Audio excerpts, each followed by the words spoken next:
Hello future doctors. उम्मीद है आपका आज का पेपर बहुत अच्छा हुआ होगा। और बच्चों, आज का जो पेपर है हम लोगों का, आज के सेशन में हम लोग एफएसटी को डिस्कस करेंगे और कंप्लीट एफएसटी का डिस्कशन मैं स्टार्ट करने जा रहा हूं। मेरे बाद आरडी सर हैं, फिर पंकज सर हैं। बच्चों, जैसा आपको मालूम है कि हम लोग जिस मिशन पर हैं वो है पढ़ने का अधिकार सबको और डॉक्टर बनने का अधिकार भी सबको। और इस अधिकार को आपको दिला के रहना है बच्चों, आपका अधिकार आपको मिले। चलिए इसी शुभकामनाओं के साथ स्टार्ट करते हैं आज का क्वेश्चन नंबर 1। ये दिया गया है क्वेश्चन नंबर 1 में, momentum of a body in two perpendicular direction. अब आपको मोमेंटम टू परपेंडिकुलर डायरेक्शन में गिवन है, px की वैल्यू गिवन है 2t² + 6। तो हमें जैसे फोर्स निकालना है तो डायरेक्ट हम इसको पहले rate of change of momentum in x direction तो निकाल ही सकते हैं ना। तो तुरंत निकाल दीजिएगा आप, D P x by D T अगर निकालेंगे बच्चों तो ये आपका आ जाएगा 4 टाइम्स ऑफ टी। और इक्वेशन नंबर 1 इसी को कहेंगे हम लोग एफ एक्स। अब बच्चों पी वाई की बात करेंगे हम लोग, तो पी वाई कितना दिया है, 3t² अपॉन 2 आ जाएगा प्लस का 3 आ जाएगा। और आप इसको D P Y upon D T करेंगे, rate of change of momentum along Y axis. तो ये 2 आ जाएगा, टी आ जाएगा, तो आपके पास बचेगा, देखिए क्या बच रहा है, 3 यहां पे है, 3/2 यहां है और 2t इसका आ जाएगा। और बेटा डिफरेंशिएशन और ये 0 हो जाएगा, तो आपके पास ये वाली वैल्यू आ जाएगी 3t। इसको कहेंगे एफ वाई। और बच्चों ये है इक्वेशन नंबर 2। अब आपको एफ एक्स मालूम पड़ गया और एफ वाई मालूम पड़ गया, किस टाइम पे निकालना है आपको, निकालना है बेटा t इक्वल टू 2 सेकेंड पे निकालना है। आप एक बात समझ लीजिए बच्चों, t इक्वल टू 2 पुट करेंगे यहां पर तो ये वाली कितनी वैल्यू आ जाएगी, एफ एक्स की वैल्यू हमारे पास आ जाएगी 4t। 4t का मतलब 4 इंटू 2, 8 आ जाएगा न्यूटन। और बच्चों एफ वाई अगर निकालेंगे हम लोग तो ये आ जाएगा 3t, 3 इंटू 2, 6 न्यूटन आ जाएगा। अब अगर नेट फोर्स निकालना है, परपेंडिकुलर डायरेक्शन में ये दोनों एक्ट करते हैं, तो F X square plus F Y square करेंगे तो हमारे पास यहां पर आ जाएगा 8 का स्क्वायर प्लस 6 का स्क्वायर। और बच्चों ये वैल्यू आ जाएगी 10 न्यूटन का फोर्स हमारा यहां पर लग रहा है।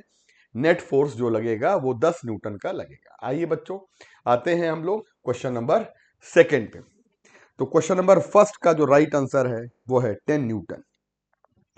अब आते हैं क्वेश्चन नंबर 2 पर। बच्चों देखिए एनसीईआरटी का page number 53, NCERT 1 11 class page number 53 पर हम लोगों ने ये क्वेश्चन को लिया है, rate of change of momentum Newton second law. आइए आते हैं क्वेश्चन नंबर 2 पर आते हैं। क्वेश्चन नंबर 2 दिया है, बहुत ही अच्छा क्वेश्चन है। इसमें मास गिवन है हमको 2 किलोग्राम का और distance covered, displacement of the body ये t² + 2t से वेरी करता है। आप अगर इसी डिस्प्लेसमेंट को इसको टाइम के रिस्पेक्ट में डिफरेंशिएट कर लेंगे तो आपके पास आएगा 2t + 2। और अगर हम इसको कहें कि स्पीड है और स्पीड आपकी जो आ रही है इनिशियल वेलोसिटी अगर है तो 2t + 2। अगर आप t = 2 सेकेंड पर इनिशियल वेलोसिटी बच्चों निकालते हैं तो इसको v1 कह देंगे, 2 इंटू 2 प्लस का 2 आ जाएगा। और t = अगर हम फाइंड करते हैं 4 सेकेंड पर कितनी स्पीड आ जाएगी तो v2 अगर निकालेंगे, क्योंकि 2 से 4 सेकेंड के बीच में हमें वर्क डन निकालना है, तो 2 इंटू 4 प्लस का 2 आ जाएगा। बच्चों ये 10 मीटर पर सेकेंड आ रही है फाइनल स्पीड, 2 2 जा 4 एंड 6 मीटर पर सेकेंड आ रही है इनिशियल स्पीड। आपको क्या करना है, आपको कॉन्सेप्ट ये है कि वर्क डन जब निकालना है तो चेंज इन काइनेटिक एनर्जी निकालेंगे, तो that will be equal to final kinetic energy minus initial kinetic energy. अब बच्चों फाइनल काइनेटिक एनर्जी में आता है half M v2² minus v1² कर देंगे तो आपके पास आ जाएगी change in kinetic energy. Half करेंगे, मास की वैल्यू 2 है, फाइनल स्पीड आ रही है 10 का स्क्वायर माइनस इनिशियल स्पीड आ रही है हमारे पास 6 का स्क्वायर। तो 10 का स्क्वायर आ जाएगा 100, 6 का आ जाएगा हमारे पास 36, तो ये आ जाएगा 64, यानी कि वर्क डन की जो वैल्यू आ रही है बच्चों 64 जूल। तो करेक्ट ऑप्शन हमारा वर्क डन आ रहा है 64 joule. Question number 2 right answer 2 आ रहा है। आते हैं क्वेश्चन नंबर 3 पर आते हैं। अब force act on a body, देखिए अच्छा सवाल है, थोड़ा सॉल्व करने वाला है। एक फोर्स जो आपका है वो एक्ट करता है एस, यानी कि डिस्प्लेसमेंट की पावर 1/2। आप इसको लिख सकते हैं एफ जो होता है वो के टाइम्स एस की पावर 1/2। इसकी जगह पे आ जाएगा मास इंटू एक्सेलरेशन, तो ये आ जाएगा पावर 1/2। एक्सेलरेशन को लिखा जा सकता है आपका v dv/ds, और इसको कहेंगे तो आएगा k s की पावर 1/2। अच्छा बच्चों, v dv/ds जब आएगा तो इसको लिखेंगे k/m और s 1/2। मेरे बच्चों v dv आ जाएगा हमारे पास, k/m कांस्टेंट है और s हाफ हो जाएगा और ds आ जाएगा। अब आप इसको इंटीग्रेट कर सकते हैं, है ना। इंटीग्रेट करेंगे जब आप इसको, तो ये आ जाएगा हमारे पास v²/2। अब यहां पर आएंगे तो k/m आएगा। अब बच्चों एक काम करना है, s की पावर 1/2 को इंटीग्रेट करेंगे तो s की पावर आ जाएगी माइनस का 1/2, -1/2 +1, और नीचे -1/2 +1। इसका मतलब नीचे हाफ आ रहा है, तो ये वैल्यू आ जाएगी हमारे पास s 1/2 और हाफ आ जाएगा। अब ये हमारा 2 ऊपर आ जाएगा तो ये 4 हो जाएगा। तो कुल मिलाकर हमारे पास कितनी वैल्यू बचेगी, हमारे पास v² की जो वैल्यू है, आप एक काम करेंगे, यहां पर v² की वैल्यू मिलेगी, 2 का मल्टीप्लाई करेंगे तो आ जाएगा 4 टाइम्स k/m और s हाफ आ जाएगा। तो ये जो आपके पास आई है v² की वैल्यू, बच्चों ये जो v² आपके पास आया है, और इसको हम बना लेंगे इक्वेशन नंबर 1। अब देखिए इतना सॉल्व करने के बाद हमारे पास v² आया है। दरअसल आपको निकालना है पावर डिलीवर्ड। अब आप देखिए पावर डिलीवर्ड में F इंटू वी, यानी कि आपको V चाहिए और F तो दिया ही गया है, प्रोपोर्शनलिटी S के साथ निकालनी। तो V निकालने के लिए आप इसका रूट ले लेंगे तो 2k/m, पावर आ जाएगी हाफ, और S आ जाएगा 1/4। 1 मतलब इसका स्क्वायर रूट ले लिया, तो V directly proportional to S 1/4 आ जाएगा। एक तो बात ये आ गई आपकी। अब F किसके प्रोपोर्शनल है, तो पावर हमारी डिपेंड करती है F पर। F का मतलब S -1/2 और V का मतलब S 1/4। तो ये पावर जो हमारी आ जाएगी वो आ जाएगी -1/2 प्लस का 1/4। तो बच्चों ये आ जाएगा हमारे पास S माइनस का 1/4। करेक्ट ऑप्शन जो हमारा आ गया वो आ गया फोर्थ वाला ऑप्शन। तो इतना सॉल्व करने के बाद हम लोग इसमें थर्ड क्वेश्चन में फोर्थ वाले ऑप्शन पे पहुंचे हैं। एक्चुअली ये हमारा जो क्वेश्चन है वो थोड़ा सा हमें सॉल्व करना था और इसमें कोई खास बात नहीं है। तो नेक्स्ट वाले क्वेश्चन पर आ जाते हैं, और नेक्स्ट क्वेश्चन जब निकालेंगे हम लोग, ये क्वेश्चन अच्छा क्वेश्चन है बच्चों, और एक इसको ट्रिकी मेथड से करिए और इसको डायरेक्ट अच्छे से याद भी करिए आप। कहा जा रहा है कि m1 और m2 हमारे दो मासेस है, moving on the frictionless surface 10 metre per second and 3 metre per second as shown in figure. Ideal spring दी गई है, इसका स्प्रिंग कांस्टेंट दिया गया है, मैक्सिमम कंप्रेशन निकालना है। तो इसको हम करते हैं, यहां पर जो एक कॉन्सेप्ट आता है कि हम इसको रिड्यूस मास के कॉन्सेप्ट से करें। तो जैसे ही ये वाला ब्लॉक इससे अटैच हो जाएगा तो इसमें हम निकालेंगे कंसेप्ट क्या है, जब ये इससे टकराएगा तो ये वाला जो आपका ब्लॉक है और ये सिस्टम जब चलेगा ना, तो सेंटर ऑफ मास से कॉन्सेप्ट से लेके चले अगर हम, तो ये सिस्टम जब चलेगा तो इसकी रिलेटिव वेलोसिटी क्या आ जाएगी, 10 में से 3 गया, यानी कि कॉन्सेप्ट आ जाएगा यहाँ पर स्प्रिंग की पोटेंशियल एनर्जी, जो चेंज इन पोटेंशियल एनर्जी आ रही है, that will be equal to half mu. Mu का मतलब है रिड्यूस मास, जब ये सिस्टम हमारा दोनों मास जुड़ के चलेंगे, एंड वी रिलेटिव। और इसमें क्या होता है कि हम लोग रिलेटिव वेलोसिटी निकालेंगे तो 10 में से 3 गया 7, 10 - 3, और रिड्यूस मास के कॉन्सेप्ट से इसको सॉल्व कर रहे हैं हम लोग। तो यहां पर इसका एक फॉर्मूला डेरिवेशन होता है बच्चों, तो इसको डेराइव करने की जरूरत नहीं है, इसको सीधे सीधे लगा लेंगे और हाफ रिड्यूस मास निकालते हैं m1 m2 upon m1 plus m2। और ये आ जाएगा हमारे पास हाफ के एक्स स्क्वायर, यही हमको मैक्सिमम कंप्रेशन प्रोवाइड करेगा स्प्रिंग में। अब आपके पास के की वैल्यू तो दी गई है, तो आपके पास यहां पर आ जाएगा हाफ, और के की वैल्यू कितनी है 1120, और एक्स स्क्वायर है, और ये आ जाएगा हाफ। बच्चों m1 की वैल्यू है हमारे पास 2 एंड इंटू 5, और 2 + 5, और ये आ जाएगा हमारे पास 10 में से 3 गया 7 का स्क्वायर, तो 10 में से 3 गया 7 का स्क्वायर। सॉल्व करिएगा तो ये आपका हाफ और हाफ कैंसिल हो जाएगा, एक्स स्क्वायर की वैल्यू आ जाएगी 5 2 जा 10, 10/7 इंटू 7, ठीक। और इधर आ जाएगा हमारे पास 1120। जब इसको हम सॉल्व करेंगे तो x की वैल्यू 0.25 आ रही है, सीधे सीधे हम लोग निकाल देते हैं। और ये इस तरीके से करेंगे तो थोड़ा सा आसान रहेगा, और इस कंसेप्ट में आप रिड्यूस मास निकाल कर करेंगे इसको, ठीक है। आते हैं बच्चों क्वेश्चन नंबर हम लोग 5 पर।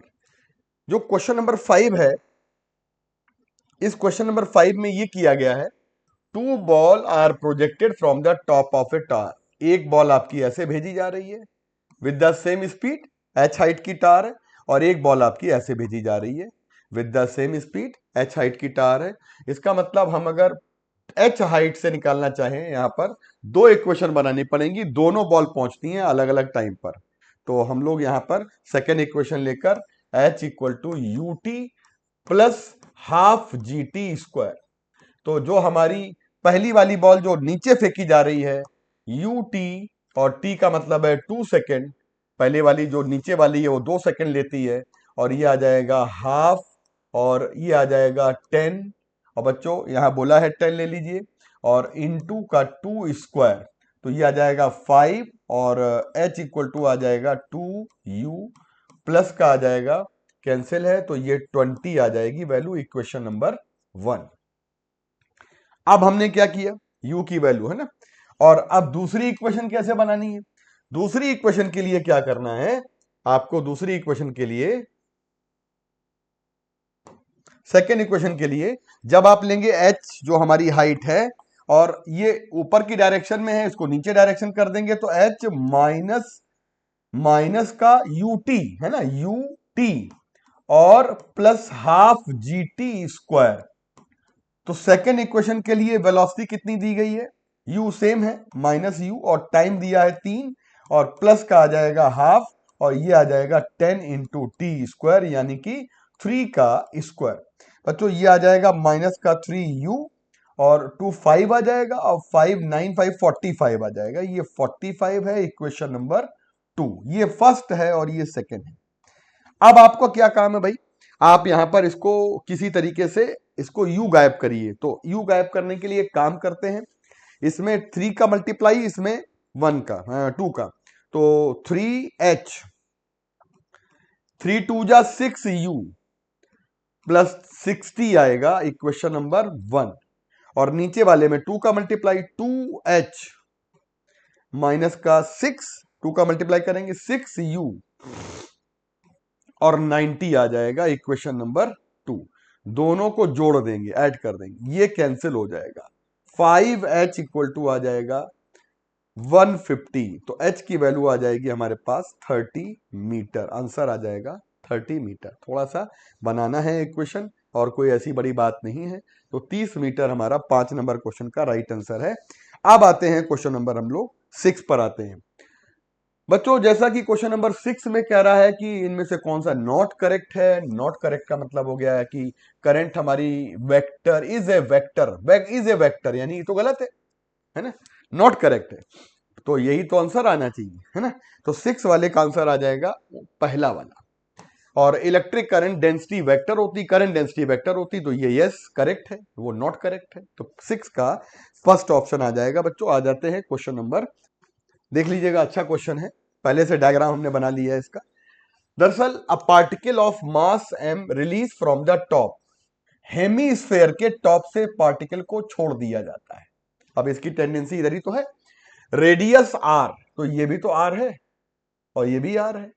Find the contact force acting between the between the particle and the hemisphere and the sphere when the line joining, हमें इस समय कांटेक्ट फोर्स निकालना है, हमको इस समय यहां पर कांटेक्ट फोर्स की वैल्यू को फाइंड करना है। आप समझिए बात को, हमको कांटेक्ट फोर्स कहां पर निकालना है, हमको कांटेक्ट फोर्स की वैल्यू निकालनी है इस समय। मतलब आप समझ लीजिएगा कि जब आप यहां पर निकालने जा रहे हैं तो आप कितना ब्लॉक को नीचे लाए हैं, एच की वैल्यू अगर निकालें तो एंगल ये थीटा कह रहा है, ये आ जाएगा आर कॉस थीटा, ये आ जाएगा R cos theta, R cos theta. हमने डायग्राम पहले से बना रखा है। आर कॉस थीटा यहां से लेकर यहां तक आ गया, तो पूरे आर में से आर कॉस थीटा माइनस कर देंगे तो आपके पास एच की वैल्यू आ जाएगी R minus R cos theta. तो ये आ जाएगा हमारे पास आर और 1 माइनस कॉस ऑफ थीटा। तो ये वैल्यू आ गई हमारी एच की। अब बच्चों हमसे ये कहा जा रहा है क्वेश्चन में कि हमें यहां पर जो कांटेक्ट फोर्स निकालना है, तो सबसे पहले तो इसको रिजॉल्व करेंगे। तो ये है नॉर्मल रिएक्शन, इसका वेट यहां पर आएगा तो mg है, वेट यहां पर एक्ट करेगा mg, और mg का ये वाला कंपोनेंट जो आएगा एंगल थीटा थीटा बराबर है तो mg cos थीटा, और बेटा ये वाला आ जाएगा आपका mg sin थीटा। अब आप समझ लीजिएगा, जो mg cos थीटा है और जो नॉर्मल रिएक्शन है, इसका जो रिजल्टेंट है वही तो इसको सेंट्रीपेटल फोर्स देगा। तो mv स्क्वायर अपॉन आर की जो वैल्यू मिलेगी वो मिलेगी mg cos थीटा माइनस का आ जाएगा n, n देख लीजिए अच्छे से, mg cos थीटा माइनस का आ जाएगा n। अब इसका मतलब इसके अंदर जो काइनेटिक एनर्जी डेवलप हुई है वो लॉस ऑफ पोटेंशियल एनर्जी से डेवलप हुई है। तो अब इसमें हम एक इक्वेशन बना सकते हैं कि हाफ एम वी स्क्वायर, यहां पर एक वेलोसिटी मिली ना इसको, और ये आ जाएगी एम जी एच। तो अब जब यहां पे हम एच की वैल्यू पुट कर देंगे तो कितनी वैल्यू आ रही है निकाल कर देखते हैं। अच्छा यहां पर कैपिटल आर लिखिएगा, कैपिटल आर, तो कितना वैल्यू आ रही देखिए, यहां पे आ जाएगा half M V square equal to M G H की जो वैल्यू है वो ये वाली वैल्यू है R 1 minus cos of theta. H की value loss of potential energy will be equal to gain in kinetic energy, तो हमने यहां पर निकाल दिया एम वी स्क्वायर की वैल्यू। अच्छा बच्चों यहां पर आप M V square upon R ही निकाल दीजिए, तो अगर आप M V square upon R निकाल देंगे तो 2 उधर जाएगा तो 2 एम जी और 1 माइनस कॉस ऑफ थीटा। अब इसकी वैल्यू को यूज कर सकते हैं यहां पे। तो इक्वेशन नंबर 1 ये है और इक्वेशन नंबर 2 ये है, इनका हमने लेफ्ट साइड इक्वल कर लिया है, और लेफ्ट साइड इक्वल कर लेंगे तो राइट हैंड साइड इक्वल हो जाएगा। तो आपके पास क्या आ जाएगा देख लीजिएगा, 2 times M G 1 minus cos of theta will be equal to आ जाएगा M G cos theta minus का एन। अब क्या करना है बच्चों, एन को इधर लाएंगे हम लोग, और यहां पर जो हमारा 2 एम जी कॉस थीटा है ये उस तरफ जाएगा। तो हमारे पास कितना आ जाएगा, सॉल्व करेंगे इसको हम लोग, जब इसको सॉल्व करेंगे तो हमारे पास सॉल्व करने के बाद एन की वैल्यू निकालिए। जब आप एन की वैल्यू निकालेंगे तो इसको कैंसिल कर दीजिएगा,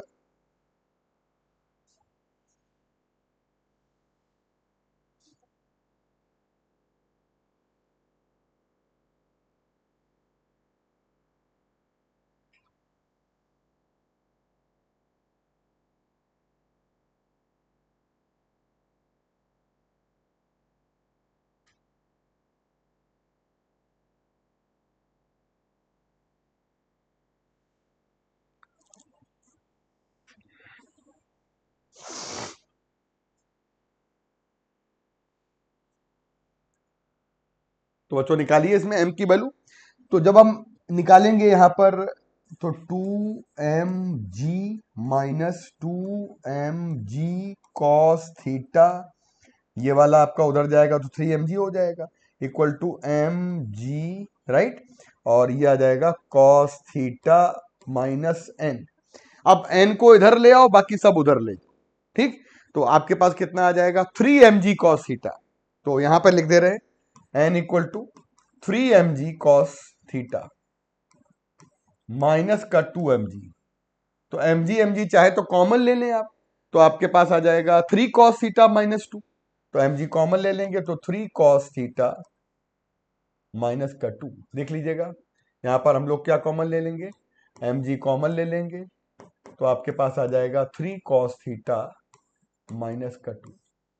तो ये अच्छा सवाल है कि हेमी स्फेयर में ये जो ब्लॉक है हमारा, जैसे ही फिसलना चालू करता है यहां से, तो यहां पर कांटेक्ट फोर्स की जो वैल्यू है हमें निकालनी थी, है ना। तो जो कांटेक्ट फोर्स है वो हम अगर निकालने जाएंगे यहाँ पे, तो यहाँ पर एक बात ध्यान देनी है हमको, दो इक्वेशन बनानी है। एक तो चेंज इन हमारी काइनेटिक एनर्जी या loss in potential energy equal to gain in kinetic energy से इक्वेशन बना लेंगे हमारी, और दूसरी इक्वेशन हमारे पास आ जाएगी mv² / r से, और हम लोग इसको फाइंड। तो बच्चों ये एक अच्छा सवाल है। तो इसमें हमारा राइट आंसर कौन सा आ जाएगा, 7 नंबर का, 7 नंबर का राइट आंसर आ जाएगा थर्ड वाला। आते हैं क्वेश्चन नंबर हम लोग 8 नंबर पे। इस क्वेश्चन में देखिएगा, आपको जो स्टेशनरी वेव की इक्वेशन दी गई है, और इस स्टेशनरी वेव की इक्वेशन में जो आपका x का कोफिशिएंट है, तो k को कहते हैं हम लोग कोफिशिएंट ऑफ x, और कोफिशिएंट ऑफ x दिया है π/16, और बेटा ये आ जाएगा 2π/λ, और ये कैंसिल हो जाएगा, लैम्डा की वैल्यू आ जाएगी 32 सेंटीमीटर। सक्सेसिव एंटी नोड, तो चाहे एंटी नोड हो चाहे नोड हो, λ/2 रहता है। तो सक्सेसिव एंटी नोड या नोड की बात करें तो 16 सेंटीमीटर इसका राइट आंसर आ जाएगा। तो इसका करेक्ट आंसर आ जाएगा 16 सेंटीमीटर। तो देख लीजिएगा बच्चों। आइए आते हैं अब क्वेश्चन नंबर 9 पर। क्वेश्चन नंबर 9 कह रहा है, electron and proton enter in region of uniform magnetic field. आपको मालूम है मैग्नेटिक फील्ड में दोनों का सर्कुलर पाथ होता है, mv अपॉन हो जाता है qb, फॉर्मूला होता है। किसी भी पार्टिकल के लिए मोमेंटम और काइनेटिक एनर्जी का जब रिलेशन निकालेंगे तो हम इसकी जगह पे आ जाएगा, हम इसको k कर देते हैं, मोमेंटम की जगह पर हम इसको 2mk कर देते हैं, और ये आ जाएगा। अब आप समझिएगा, एक इलेक्ट्रॉन है और एक प्रोटॉन है, दोनों का चार्ज सेम है, चार्ज सेम है, यूनिफॉर्म मैग्नेटिक फील्ड है, तो इसका मतलब काइनेटिक एनर्जी भी सेम कह रहा है कहीं कह रहा है सेम काइनेटिक एनर्जी, हाँ सेम काइनेटिक एनर्जी कह रहा है। इसका मतलब क्या क्या सेम हो गया, क्यू सेम है, मैग्नेटिक फील्ड सेम है, और काइनेटिक एनर्जी सेम है। तो इसके हिसाब से देखा जाए रेडियस जो होती है वो मास के डायरेक्टली प्रोपोर्शनल है स्क्वायर रूट के। तो आपको मालूम है कि हमें ग्रेटर और लेस निकालना है, तो मास प्रोटॉन का ज्यादा होता है मास ऑफ इलेक्ट्रॉन से, तो सीधे सीधे लिख देंगे mass radius of proton greater than radius of electron. तो बेटा हमारा राइट आंसर आ जाएगा यहाँ पे सेकंड, 9 का सेकंड वाला आंसर है। तो हम लोग आ जाते हैं बेटा 9 का क्वेश्चन नंबर 9 का सेकंड वाला ऑप्शन, ठीक, जिसका मास ज्यादा उसकी रेडियस ज्यादा, और फॉर्मूला आपका पेज नंबर 112 पे दिया गया। क्वेश्चन नंबर 10 पे आते हैं, डायामैग्नेटिक मटेरियल, है ना। तो डायामैग्नेटिक मटेरियल होता है ना, वो आपका इन मैग्नेटिक फील्ड मूव किधर करता है, तो ये हमारा ये एक्चुअली उधर जाएगा जहां पे फील्ड खत्म होने वाला, मतलब जो ज्यादा फील्ड होगा वहां से ये कम पार्ट की तरफ जाएगा। ये जो मैग्नेटिक हमारा आइडियल जो डायामैग्नेटिक मटेरियल होता है ना, ये अपने अंदर से लाइन को पास नहीं करने देगा। तो आइडियल डायामैग्नेटिक मटेरियल अपने अंदर से लाइन जब पास नहीं करने देगा, मान लीजिए हमारे पास ये मैग्नेट है और यहां से जब लाइंस निकल रही हैं, ठीक, और यहां पर कोई डायामैग्नेटिक मटेरियल रख दिया आपने, तो ये यहां पर तो लाइन पास करेंगी, यहां पर स्ट्रॉन्ग फील्ड है, ये इधर भागेगा वीक की तरफ, यानी कि किधर भागेगा, वीक की तरफ, वीकर की तरफ। तो क्वेश्चन नंबर 10 का राइट आंसर क्या आ जाएगा, थर्ड वाला। आ जाते हैं बेटा क्वेश्चन नंबर 11। 11 नंबर वाला जो क्वेश्चन है, two transverse wave produced in the same medium. इसका मतलब मीडियम सेम है तो स्पीड सेम हो जाती है, ध्यान रखिएगा। तो इंटेंसिटी जो होती है वो हमारी 2π² a² n² रो v, यानी रो v सेम। तो इंटेंसिटी डिपेंड करती है a² और n² पर। आप देख लीजिए I1/I2 और A1/A2, और आपको मालूम है फ्रीक्वेंसी को कहते हैं v/λ। तो फ्रीक्वेंसी और लैम्डा क्या होता है, इनवर्स। तो ये आ जाएगा λ2/λ1 का square. Actually n1 upon n2 आएगा, तो उसको हम lambda 1 upon lambda 2 upon lambda 1 कर देंगे। ये रेशियो कितना दिया है इंटेंसिटी का, 9/64। अच्छा, एम्पलीट्यूड का रेशियो कितना दिया हुआ है, 3/4। इसका स्क्वायर करना पड़ेगा और ये आ जाएगा हमारे पास लैम्डा 2/λ1 का स्क्वायर, है ना। अब सबका स्क्वायर रूट ले लो, तो 3 इधर आ जाएगा, 8 इधर आ जाएगा, 3 इधर आ जाएगा, 4 इधर आ जाएगा, λ2 λ1 आ जाएगा, स्क्वायर रूट ले लिया, 4 2 जा आ गया, ये कैंसिल हो गया, पलट दीजिएगा, 2/1 कर देंगे, λ1 अपॉन λ2, ऑप्शन नंबर। ठीक है बच्चों, तो हम लोग आ जाते हैं क्वेश्चन नंबर 14 पे। अब जो 14 नंबर क्वेश्चन है हमारा, 12 नंबर क्वेश्चन, तो क्वेश्चन नंबर 12 है बच्चों, वो देखिएगा कि मैग्नेटिक फील्ड जो हमारी एक्सिस पर निकालते हैं, जब हम बात करते हैं एक्सिस पर, तो मैग्नेटिक फील्ड का फॉर्मूला जो एक्सिस वाला है, हम लोग उस टेढ़े मेढ़े फॉर्मूले को अगर केवल इतना ही याद कर लें कि हम लोग r² प्लस x² और पावर 3/2 पे डिपेंड करती है। Magnetic field inversely proportional to r² plus x², x क्या है, एक्सिस मतलब एक्सिस के सेंटर से डिस्टेंस। तो अब अगर हम कॉइल की बात करते हैं, तो करंट कैरिंग कॉइल से कितनी दूरी पर, है ना, तो ये दूरी हमारी x हो गई, और ये वाला r ये है, और ये x है।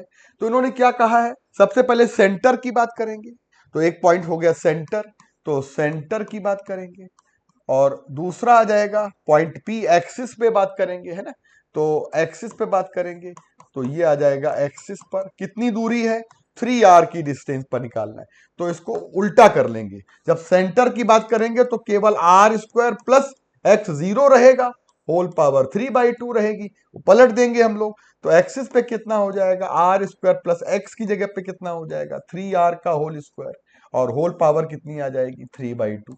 बताइए, ऊपर 9 और 10, तो ये आ जाएगा 10r², और ये हो जाएगा पावर 3/2, और नीचे आ जाएगा r², पावर आ जाएगी 3/2। अब बच्चों r² और ये तो कैंसिल ही हो रहा है, तो आपके पास आ जाएगा 10 की पावर 3/2। जान रहे हैं क्या है ये है 10√10। ठीक, 10√10। तो राइट आंसर इसका आ जाएगा पहला। क्वेश्चन नंबर 12 का राइट आंसर है बच्चों फर्स्ट। आ जाते हैं क्वेश्चन नंबर 13 पे।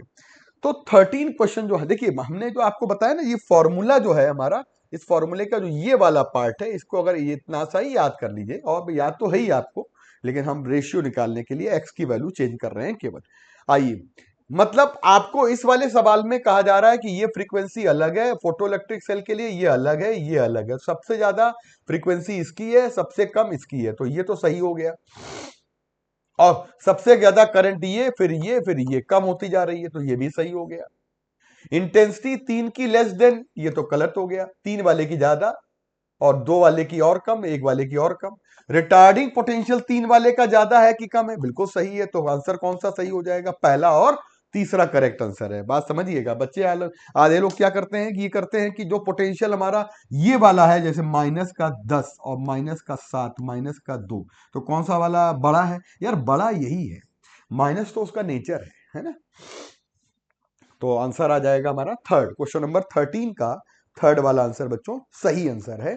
आइए आते हैं 13 का फोर्थ वाला, सॉरी थर्ड नहीं है, फोर्थ वाला आंसर सही है, मतलब पहला और तीसरा आंसर सही है। ठीक, आइए, बिल्कुल बढ़िया सवाल, एनसीईआरटी से निकाला गया।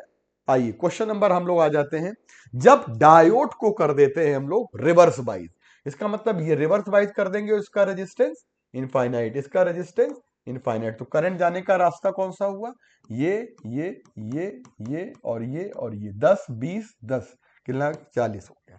तो करंट हमारी जो हमारी जाएगी जिस रास्ते में, वहां पे 40 ओम का रेजिस्टेंस फेस करना पड़ेगा। क्वेश्चन नंबर 5 पे आ जाते हैं, इस 15 पे, स्फेयर एट द टेम्परेचर, एक स्फेयर दिया है जिसका टेम्परेचर हम मान लेते हैं T1 और रूम टेम्परेचर मान लेते हैं T0, और उसका कूलिंग रेट जो है वो H है। तो कूलिंग रेट जो होता है, रेट ऑफ कूलिंग, ये डिपेंड करता है टेम्परेचर ऑफ द बॉडी की पावर 4 और टेम्परेचर ऑफ सराउंडिंग की पावर 4। तो हम लोग यहां पर निकालेंगे R1 upon R2 equal to निकालेंगे T1 upon T2 power 4, T0 power 4 और माइनस का टी नॉट पावर 4। और बेटा जब सॉल्व करेंगे तो R1 की वैल्यू कितनी है h और R2 निकालना है। अब देखिए T1 की वैल्यू कितनी है 600 की पावर 4 और 200 की पावर 4 और 400 की पावर 4 और 200 की पावर 4, राइट। सॉल्व करेंगे तो h अपॉन क्या आ जाएगा बच्चों। अब देखिए समझने की बात ये यहां पर ये है कि आपको जो ये सॉल्व करना है इसमें दो दो जीरो ऊपर से कट कर देंगे।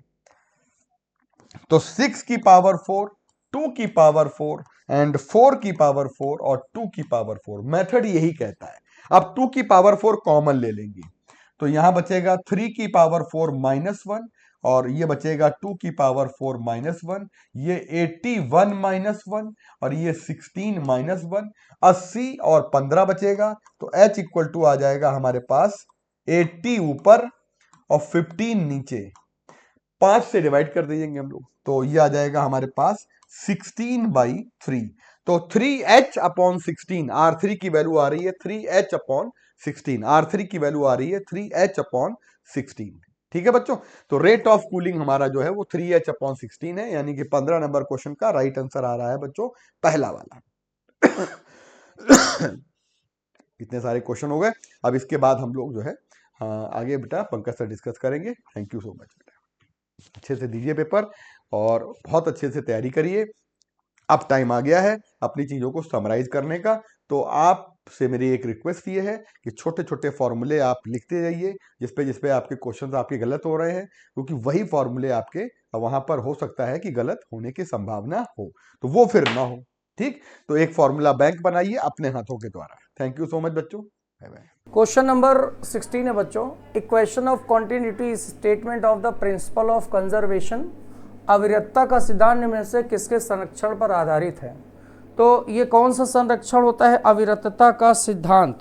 m1 is equal to m2 होता है ना, a1 v1 is equal to a2 v2।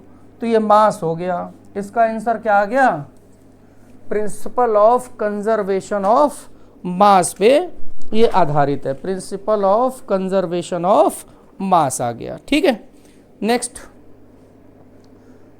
ये देखो वही हो गया, m1 बराबर m2, एनसीईआरटी के पेज नंबर 187 पे है। नेक्स्ट है, ray of light incident at 60 degree on one face of prism angle 30 degree and emergent रे makes 30 degree with incident ray, the refractive index of prism. Refractive index इसमें हमें बताना है बच्चों। तो एंगल ऑफ इंसिडेंस कितना है, I is equal to 60। Diagram चाहे तो बना लेते हैं हम लोग। ये हो गया I1, यहाँ पर रे जाएगी परपेंडिकुलर से I2 बन जाएगा। इसको हम आगे बढ़ाएंगे और इंसिडेंट रे को पीछे बढ़ाएंगे तो ये डेविएशन एंगल है। तो ये कह रहा है इमर्जेंट रे makes 30 degree with incident ray, ये हो गया एंगल तुम्हारा 30 डिग्री हो गया। अब रिफ्रैक्टिव इंडेक्स हमें बताना है, तो एंगल ऑफ डेविएशन क्या होता है, I1 प्लस I2 माइनस है। तो डेल्टा यहाँ पे 30 डिग्री है, I1 60 है, I2 तुम्हें निकालना है और A 30 हो गया। तो 60 माइनस 30, 30 कैंसिल हो गया, I2 0 आ गया तो R2 भी 0 आ जाएगा। तो A is equal to R1 plus R2 से R1 is equal to A हो जाएगा। तो अब लगा दो N बराबर या म्यू बराबर sine I upon sine R। तो साइन I1 कितना हो गया, 60 हो गया, और साइन R1 जो है A के बराबर यानी कि 30 के बराबर हो जाएगा। तो ये हो जाएगा √3/2 अपॉन 1/2, 2 कैंसिल, √3 की वैल्यू 1.73 के अबाउट आ जाएगी। तो इससे आंसर नंबर फर्स्ट मैच कर जाएगा। तो first option is the right option. ठीक है बच्चों, तो अब इसके बाद नेक्स्ट क्वेश्चन आता है, ये देखो डेल्टा इज इक्वल टू, ये फार्मूला सब दिया हुआ है, पेज नंबर है एनसीईआरटी का 22839 से दिया गया। आगे कह रहा है the distance between two rails 1.2 metre, centre of gravity of train is at height of 2 metre from the ground, the maximum safe speed of train on circular path. मान लो ये ट्रेन है, ये ट्रेन के पहिए हैं, तो ये पटरी हो जाएगी। तो पटरियों के बीच की दूरी ये 1.2 मीटर है और ये ट्रेन जा रही है, तो इसका ये सेंटर ऑफ ग्रेविटी है। तो ग्राउंड से ये जो हाइट है ये 2 मीटर गिवन है। तो अब सेफ वेलोसिटी इसमें निकालना है। ठीक है, तो इसमें सेफ वेलोसिटी का फार्मूला बच्चों मालूम है क्या होता है, √GBR/2h ये फार्मूला होता है। वैल्यू रख दो, जी की वैल्यू 10, ये बी हो गई चौड़ाई, पटरियों के बीच की दूरी, तो 1.2 हो गया। रेडियस यहाँ पर गिवन है 150 मीटर पाथ की रेडियस हो गई, और 2h हाइट यहाँ पे 2 हो गई। 0 2 कैंसिल हो गया, 4 3 12 हो गया, 15 3 45 यानी कि 450, लगभग वही 21 मीटर पर सेकेंड आ गया। तो इससे आंसर नंबर हमें 1 मिल गया। First option is the right option. इसके बाद आता है next, in given circuit diagram E is equal to 5 volt है, ये 5 वोल्ट है, और R बराबर 1 ओम है, और R2 4 ओम है, R2 ये हो गया 4 ओम हो गया, R1 R3 ये 1 ओम हो गया। तो C इज इक्वल टू सब 3 माइक्रोफैरड है। तो ये कह रहा है कि charge on each plate on capacitor, charge बताना है। देखो बच्चों, इसमें फंडामेंटल क्या होता है कि जिस आर्म में कैपेसिटर लगे होते हैं वो ब्लॉक हो जाता है, ओपन सर्किट की तरह बिहेव करता है, उससे करंट नहीं जाती। तो अगर सेल से करंट ये आई निकलेगी तो ये आई करंट यहाँ से होती हुई रेजिस्टेंस से होकर के वापस चली आएगी। तो सबसे पहले आई करंट निकाल लो, तो आई इज इक्वल टू लगा देंगे E/R2 और स्मॉल r सीरीज में हो जाएंगे। तो E हो जाएगा तुम्हारा कितना दिया है 5, और ये 4 + 1 5 यानी कि 1 एम्पियर आ गया। अब यहाँ पर जैसे ये वाली आर्म AB मान लो, तो AB के बीच में यानी कि R2 के बीच में पोटेंशियल निकाल दो, तो पोटेंशियल IR हो जाएगा, I1 और R4 हो गया यानी कि 4 वोल्ट आएगा। पैरेलल में पोटेंशियल सब में सेम होता है, तो जो ये AB में पोटेंशियल है वही ये PQ में पोटेंशियल हो जाएगा। तो VPQ पोटेंशियल हमें चार्ज निकालना है, तो VPQ पोटेंशियल यही VR2 के बराबर हो जाएगा 4 वोल्ट। तो Q बराबर लगा दो अब C इक्विवेलेंट इंटू V। तो अब जैसे इस आर्म में C इक्विवेलेंट हो जाएगा 3/2, सीरीज में है तो 3/2, और वोल्टेज हो गया 4, 2 2 जा 4, 6 माइक्रोकूलम आ गया। अब देखो यहाँ पे इन कैपेसिटर में 6 माइक्रोकूलम आएगा, इसमें भी वही आएगा क्योंकि ये और ये सब पैरेलल में है। ये वाले रेजिस्टेंस बेकार हो जाएंगे क्योंकि करंट ही नहीं जा रही है, तो जितना चार्ज इसमें आएगा उतना इसमें आएगा, 6 microcoulomb. Third option is the right option बन गया बच्चों। Next, the equivalent resistance between points AB with switch S open and close are respectively.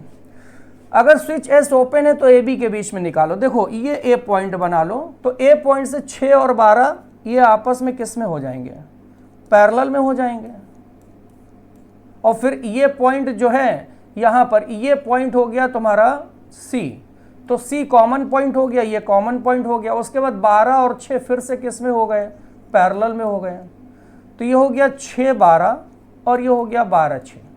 अब अगर S ओपन है तो ये 8 ओम बेकार हो जाएगा। अब ये दोनों हो गए पैरेलल में, तो बच्चों इन दोनों का पैरेलल में कितना आ जाएगा, 12 और 6 का 6 × 12 अपॉन ऐड कर दो 18, तो 6 3 18, 3 4 12। इन दोनों का पैरेलल में 4 आ जाएगा, इन दोनों का भी पैरेलल में 4 आ जाएगा, 4 4 सीरीज में हो जाएंगे। तो पहले के केस में जब की ओपन होगी तो RAB आ जाएगा, 4 और 4 8 आ जाएगा। अब अगर की को क्लोज कर दे तो ये 8 ओम जो है 8 ओम ये AB के बीच में लगा दो। तो अगर की ओपन करेंगे, की क्लोज कर देंगे, की क्लोज कर देंगे तो करंट इससे भी जाएगी, तो 8 ओम यहां पर और लगा दो इसमें। तो जब 8 ओम और लगा देंगे ये वाला पैरेलल में, तो ये 8 और ये 8 4 हो जाएगा। तो की क्लोज करने पर रिजल्टेंट आ जाएगा इस पूरे का 4 और ये इस पूरे का कितना हो गया 8, और ये वाला 8 आपस में पैरेलल में यानी कि 4, तो 8 और 4 आंसर आएगा। तो इसका सेकंड ऑप्शन बन जाएगा बच्चों। Question number 21, if 2 streams proton move parallel to each other in same direction then these. 2 proton पुंज एक दूसरे के समांतर दिशा में चल रहे हैं, तो देखो अगर प्रोटॉन पुंज समांतर चल रहे हैं बच्चों तो प्रोटॉन और प्रोटॉन पर सेम चार्ज होता है। तो एक्चुअली में यहां पर प्रोटॉन प्रोटॉन चार्ज लेंगे, इलेक्ट्रिक फोर्स लगेगा तो ये रिपल्स करेंगे, इनके बीच में क्या होगा, रिपल्सन फोर्स लगेगा। अब जैसे प्रोटॉन सेम डायरेक्शन में होगी तो करंट सेम डायरेक्शन में होगी, जब करंट सेम डायरेक्शन में होगी तो मैग्नेटिक फोर्स भी लगेगा, और मैग्नेटिक फोर्स अट्रैक्शन होगा, लेकिन एक्चुअली में मैग्नेटिक फोर्स की वैल्यू इलेक्ट्रिक से बहुत कम होती है, तो प्रोटॉन प्रोटॉन के बीच में रिजल्टेंट लगेगा रिपल्सन यानी कि इलेक्ट्रिक फोर्स। तो इसका सेकंड ऑप्शन सही मिलेगा बच्चों, second option is the right option. चलो बच्चों नेक्स्ट क्वेश्चन पे आगे चलते हैं। A beaker of hot water cools from 85 to 80 degrees Celsius T1 minute, 80 to 75 T2 and 75 to 70 T3 minute. Then कौन सा ऑप्शन सही है बताओ भैया। देखो बच्चों 85 से गया 80, रूम टेम्परेचर के पास में ये जा रहा है, फिर 80 से 75 हो गया, फिर यहाँ पर हो गया 75 से 70। तो ये T1 है, ये T2 है, ये T3 है। तो कूलिंग रेट क्या होता है, cooling rate proportional to temperature difference होता है रूम टेम्परेचर के पास में। जैसे जैसे हम लोग रूम टेम्परेचर के पास में जाते हैं तो वो ठंडा होने का रेट क्या होता है, ज़्यादा समय लेता है, ज़्यादा समय लेगा, देर में वो ठंडा होगा। तो ये हम लोग नीचे टेम्परेचर की ओर जा रहे हैं, तो यहाँ पर T3 सबसे ज़्यादा होगा, T2 कम होगा, T1 सबसे जल्दी ठंडा होगा। तो इसमें क्या हो जाएगा, सबसे ज़्यादा समय हो जाएगा T3 का, तो T1 T2 ज़्यादा और सबसे ज़्यादा T3। तो ऑप्शन नंबर कौन सा आएगा, 4 आएगा। नेक्स्ट ये देखो वही cooling rate is equal to temperature difference atmosphere के साथ में दिया हुआ है। कह रहा है a thin wire of length 50 centimetre surface area इतने metre square heated 7 to 7 degree Celsius, how much electric power P needed to maintain wire और दिस टेम्परेचर, इमिसिविटी गिवन है और स्टीफेंस कांस्टेंट गिवन है। तो एनर्जी इमिटेड का formula होता है emissivity sigma A T की पावर 4।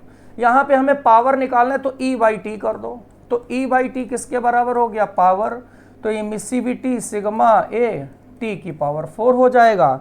तो बच्चों वैल्यू रख दो, इमिसिविटी है 0.25, सिग्मा है 5.67 इंटू 10 की पावर -8, एरिया है ये 3 इंटू 10 की पावर -4, और टेम्परेचर 273 ऐड करो तो 1000 की पावर 4 हो जाएगा।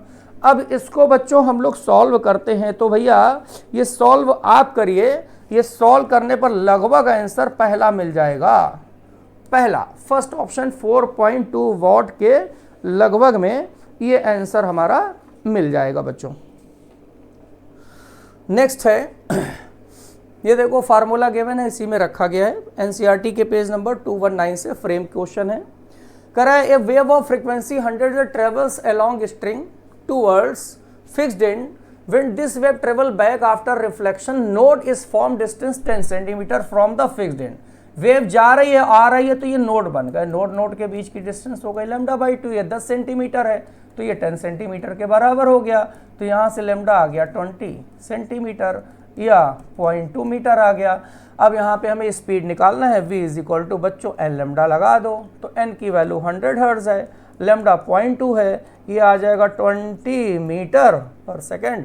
ऑप्शन नंबर 3 मैच कर रहा है बच्चों, 3rd ऑप्शन इसका राइट ऑप्शन मिल जाएगा। Next, at a given temperature velocity of sound in oxygen and hydrogen ratio, तो velocity proportional to molecular weight होता है इनवर्सली में अंडर रूट में, तो साउंड की ऑक्सीजन और हाइड्रोजन में क्या हो जाएगी, हाइड्रोजन का मॉलिक्यूलर वेट अपॉन ऑक्सीजन कितना होता है 2/32, कितना हो जाएगा 1/16 हो जाएगा, कितना आ जाएगा 1/4 आ जाएगा। तो इसका सेकंड ऑप्शन बच्चों मैच कर जाएगा। उसके बाद नेक्स्ट है the following figure shows logic gate circuit two input A B and output C, the voltage wave form A B C shown. ये ए और बी इनपुट दिए हैं और ये सी आउटपुट दिया है। अब यहाँ पर देखो ये इनपुट में 0 0 है लेकिन आउटपुट मिल रहा है 1, तो 0 0 का अगर हम नॉट करेंगे 1 मिलेगा, यानी कि ये नैंड गेट की तरीके कुछ बिहेव कर रहा है। अगर हम लोग यहाँ पर देखेंगे तो ये 1 है, ये 1 है, यहाँ पर 0 है, तो 1 1 0 किस में मिलेगा, ट्रूथ टेबल बनाएंगे 1 1 का भी 0 नैंड में मिलेगा, मतलब यहाँ 1 2 जगह चेक कर लोगे तो सब मिल जाएगा तुम्हें। अब जैसे यहाँ 0 0 1 है तो ये भी 0 0 का आउटपुट 1 नैंड गेट में मिलता है, तो इससे ये ऑप्शन किस में बन गया, नैंड गेट ही इसका आंसर बच्चों आ जाएगा। इसमें कोई प्रॉब्लम नहीं है, छोटा मोटा क्वेश्चन है। नेक्स्ट आ जाओ। A material has Poisson's ratio 0.5 sigma, ये 0.5 है। If uniform rod suffers longitudinal strain इतना है। लॉन्गिट्यूडनल स्ट्रेन का मतलब हो गया डेल्टा L बाई L हो गया 2 इंटू 10 की पावर -3। तो परसेंटेज इंक्रीज वॉल्यूम निकालना है। तो ये सिग्मा पाइसन्स रेशियो होता है delta R by R, lateral strain upon longitudinal strain. एक बढ़ता है तो एक कम होता है, तो माइनस लगा देंगे। तो यहाँ से हमें डेल्टा R बाई R की वैल्यू मिलेगी माइनस में 0.5 delta L by L। Volume निकालना है। वॉल्यूम क्या होता है, पाई R स्क्वायर L, तो डेल्टा V अपॉन V हो जाएगा। पाई तो बेकार हो गया, 2 delta R by R plus delta L by L। Delta R by R की ये वैल्यू रखो तो माइनस में 2 into 0.5 delta L by L plus delta L by L आ जाएगा। ये हो जाएगा 2 5 जा 10 1, माइनस प्लस ये कैंसिल हो जाएगा। ये माइनस का है, 2 5 जा 1 प्लस कैंसिल होकर के 0 आ गया।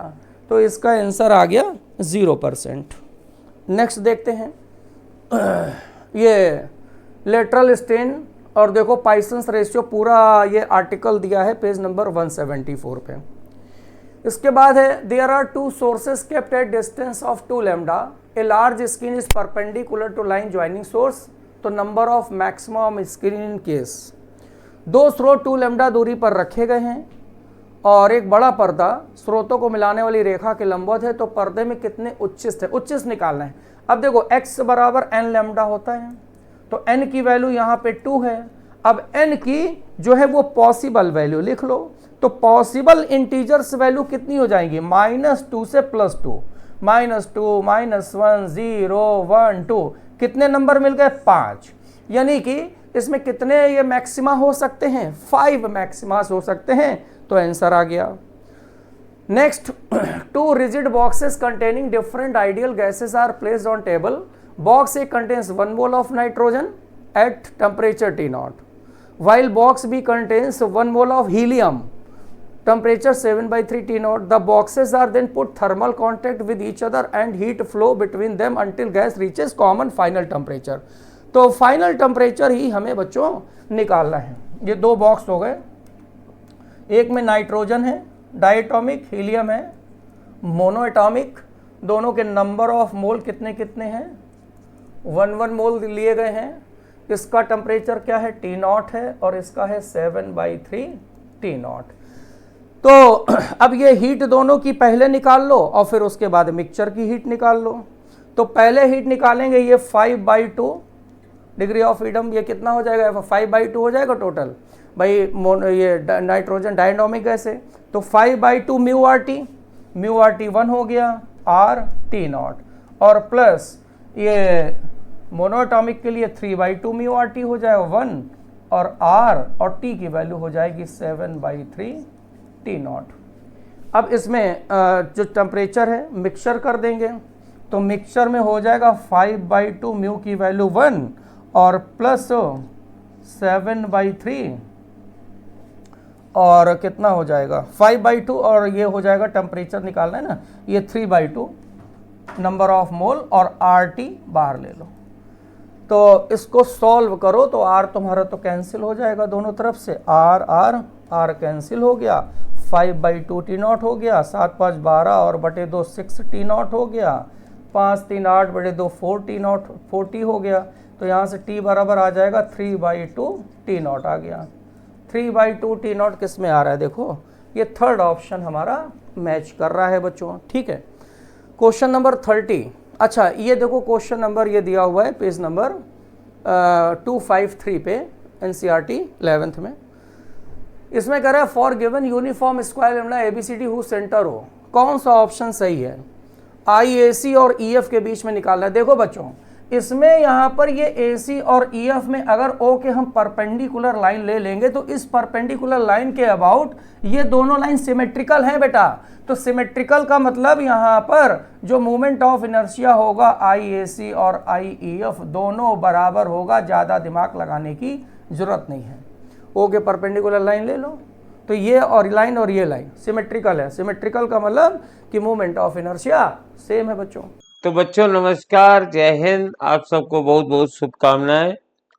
न्यूलाइट इंस्टीट्यूट की सीनियर फैकल्टी ऑफ फिजिक्स में राजदीप श्रीवास्तव आपका स्वागत करता हूं। और आज हम लोग कर रहे हैं FST 20 का डिस्कशन। पहले 30 क्वेश्चन आपके हो चुके हैं। अब देखिए क्वेश्चन नंबर 31 से हम लोग शुरुआत करते हैं। बहुत ही अच्छा क्वेश्चन है, पोटेंशियल एनर्जी का है, ग्रेविटेशन का। ए पार्टिकल ऑफ मास 10 ग्राम, 10 ग्राम का एक कण 100 किलोग्राम के गोले यूनिफॉर्म स्फीयर, जिसकी दोनों ही चीजें दी हैं, इसकी रेडियस भी दी है 10 सेंटीमीटर और इसका मास भी दिया हुआ है 100 kg। मास 100 kg है।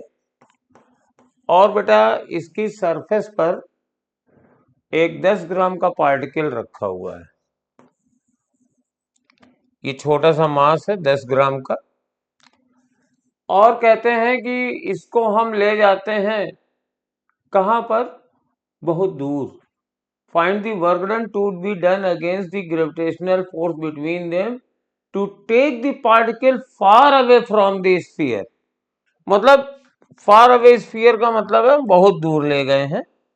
तो हम ले गए हैं r is equal to r से r is equal to infinity तक। और मुझे work done against the gravitational force निकालना है। तो बहुत ही सिंपल सा कंसेप्ट है, वर्क डन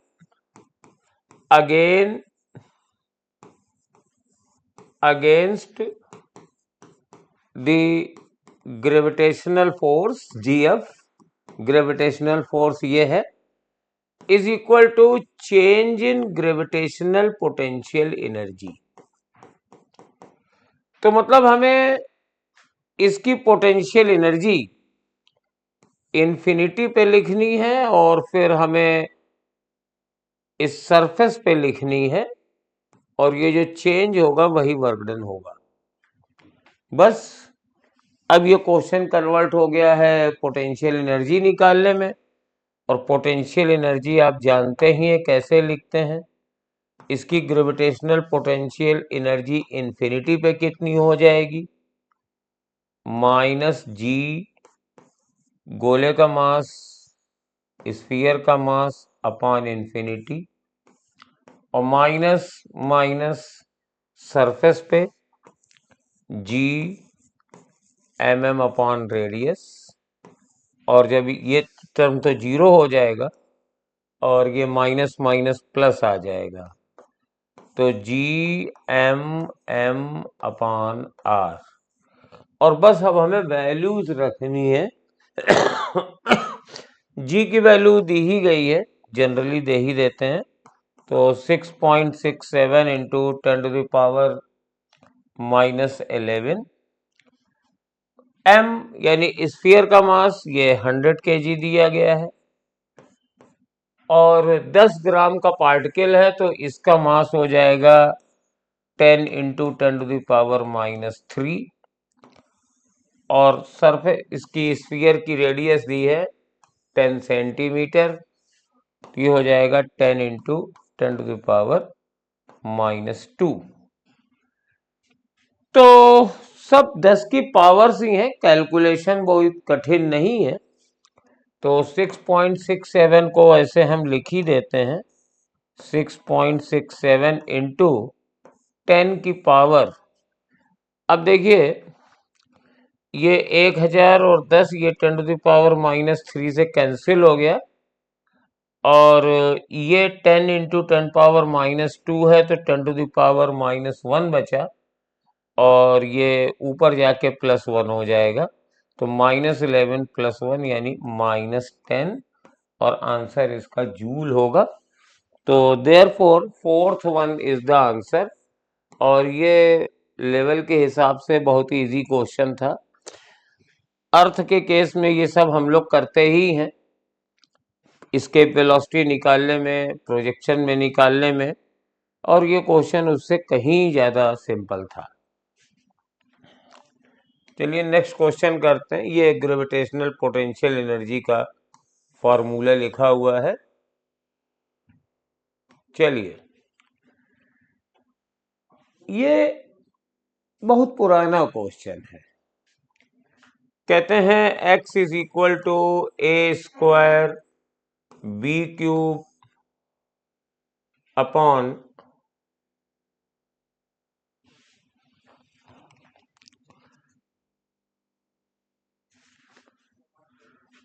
और यहां पे c की पावर 5 है, c की power 5 into D. Question paper में c की पावर 5 है, तो यहाँ पे स्लाइड में ये c स्क्वायर बना हुआ है, तो इसको करेक्ट कर लेते हैं। यस। अब अगर हम इसको एरर लिखते हैं तो delta X upon X is equal to 2 delta A upon A plus 3 delta B upon B excuse me 5 delta C upon C और plus delta D upon D. तो यहां पर हम देख रहे हैं कि जो c की पावर है वो मैक्सिमम है और 5 टाइम्स मल्टीप्लाई हो रही है। तो अगर हम c को गलत मानेंगे तो उसका इफेक्ट बहुत ज्यादा पड़ेगा। तो we should measure c very accurately. c should B,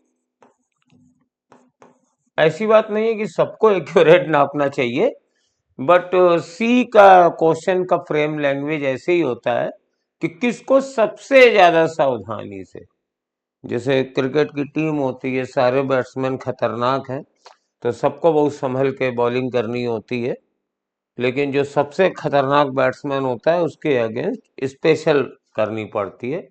तो she should be measured more maximum accuracy. तो देख के ही आंसर आ जाएगा थर्ड। ये मुझे समझाने में देर लगी है, जो बच्चे अच्छे होते हैं वो तुरंत देख लेंगे भाई सी की पावर 5 ज्यादा है, तो सबसे ज्यादा इसी पे ध्यान देना है। अब ये क्वेश्चन में हमारे पास एक संख्या है न्यूमेरिकल, कहते हैं कि इसमें कितने शून्य महत्वपूर्ण हैं।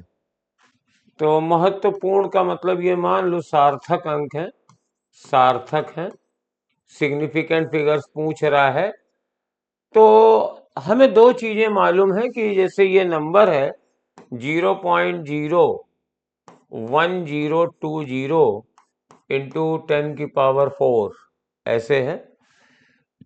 तो बेटा डेसिमल में पहली बात तो ये है कि 10 की पावर्स वाला टर्म ये नॉट सिग्निफिकेंट होता है, not significant.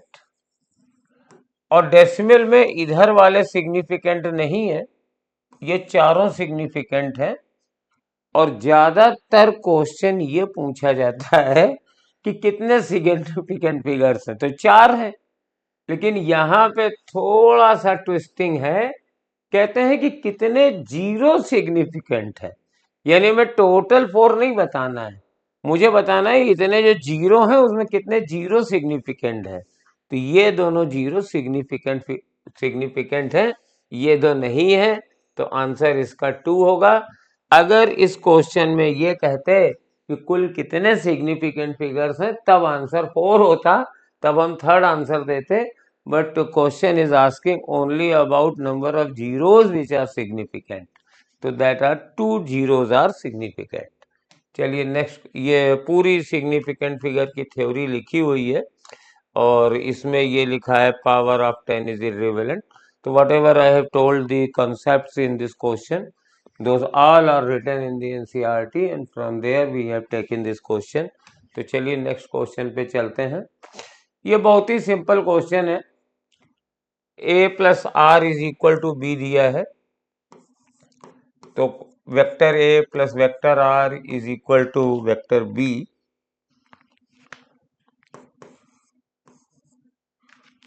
And R is perpendicular to A,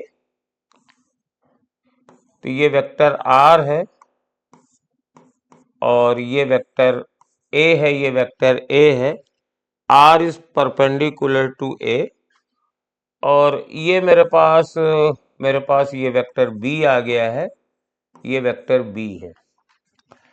तो अब कह रहा है कि what is the angle between A and B, what is the angle between A and B। तो बेटा A और B के बीच का एंगल ये है थीटा, और अगर हम इसको लिखें तो ये tan 180 माइनस थीटा होगा, tan 180 माइनस थीटा बराबर R अपॉन A। तो यहां पे हम लिखेंगे कि minus tan theta is equal to R upon A। और यहाँ पे देखिए थोड़ा सा ये नीट टाइप का क्वेश्चन हो गया है, ये माइनस R अपॉन A होगा, तो थीटा इज इक्वल टू होना चाहिए tan inverse minus R upon A। लेकिन भाई ये तो कहीं दिया ही नहीं है, ये भी नहीं है, ये भी नहीं है, ये भी नहीं है, तो खैर ये तो है ही नहीं, ये तो है ही नहीं। और अगर हम थीटा की न्यूमेरिकल वैल्यू देखें तो इसी से मिलेंगी, तो it is not 100% correct, but according to the most appropriate which is the closest, theta की वैल्यू वही देगा, तो हमारे पास ये आंसर सही माना जा सकता है और इसी को हम सही मानेंगे। ये क्वेश्चन स्पेशली रखा गया है, कई बच्चे इसको कहेंगे कि सर ये कोई आंसर नहीं है, ऐसा नहीं है, बट अवर पास्ट एक्सपीरियंस जो है, कई केसेस में एनटीए में ऐसे क्वेश्चन आए हैं और वो एनटीए क्लोजेस्ट आंसर के पास गया है। मैं आपको एक बार फिर से बता दूं कि correct answer tan inverse minus R upon A है, A plus R is equal to B है। तो यहाँ पे minus there should be, numerically minus होना चाहिए, बट न्यूमेरिकली ये आंसर सही दे देगा, क्योंकि आप जानते हैं कि tan 180 माइनस थीटा बराबर tan, तो ये मोस्ट अप्रोप्रिएट आंसर हो जाएगा।